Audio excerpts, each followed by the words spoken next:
Jadi berarti menurut hal-hal Anda, semacam Mas itu yang saya Usman, kira harus adanya keberadaan warga ini menunjukkan ketidakprofesionalan TNI dalam menerapkan prosedur pemusnahan amunisi. Ini yang ingin saya tanyakan ke Pak Dudung. Baik, begini Mas, memang saya dapat informasi pun, inilah kebiasaan-kebiasaan yang sering dilakukan, dan menurut saya ini perlu kita evaluasi. Karena memang apapun kalau melibatkan masyarakat, saya mendengar informasinya bahwa pelibatan itu pada saat penggalian lubang biasanya dimanfaatkan oleh masyarakat. Namun menurut saya memang seharusnya ini perlu kita evaluasi bahwa apapun yang dilaksanakan dalam rangka pemusnahan itu dilaksanakan sesuai dengan ketentuan, artinya siapa personil yang terlibat, baik sipil akan ada PNS-nya maupun TNI-nya. Ya mereka saja langsung yang melakukan yang sesuai dengan surat perintahnya. Nah ini kalau sudah seperti ini baru nanti akhirnya jadi muncul hal-hal yang memang perlu kita investigasi.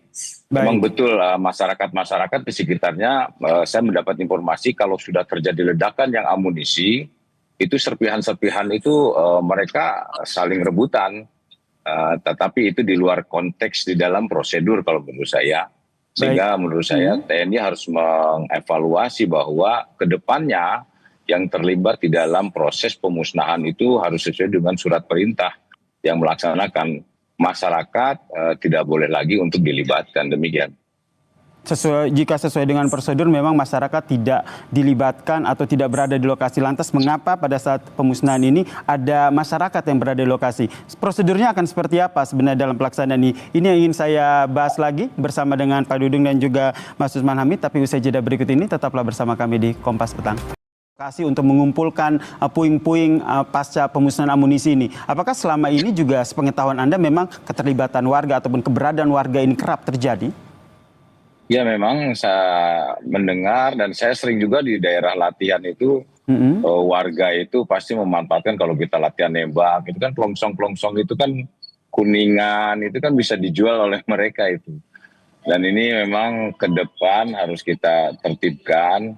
Tidak serta-merta memang pada saat latihan, setelah kita selesai latihan pun mereka tuh masyarakat berbondong-bondong untuk mencari serpihan-serpihan seperti itu.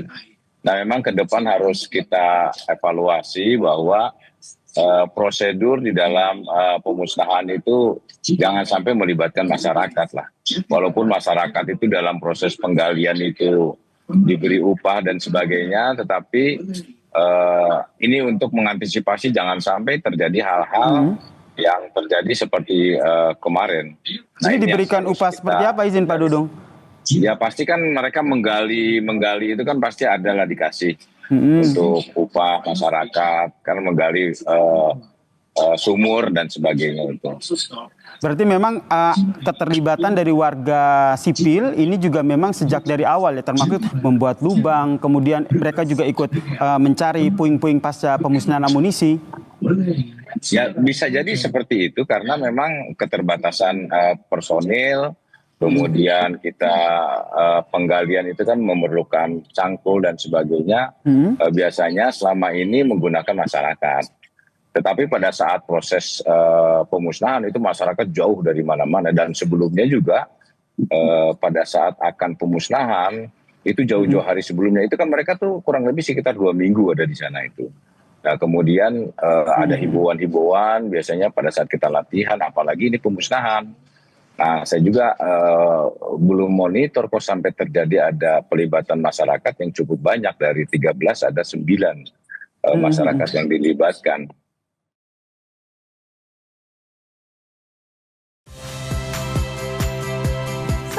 Rizka Clarissa. Saksikan program-program Kompas TV melalui siaran digital, pay TV, dan media streaming lainnya. Kompas TV, independen, terpercaya.